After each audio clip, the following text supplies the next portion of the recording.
guys, Teacher Tiffany here to talk about KleenSlate boards and my classroom experience with KleenSlate.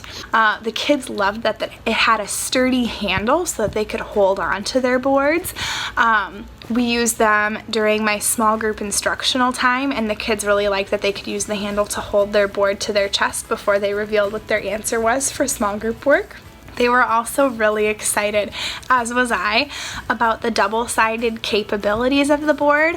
One side is a whiteboard and the other side has like a transparency screen that peels back, and you can put different templates and things in there. So the opportunities are really endless for what you can do with these boards.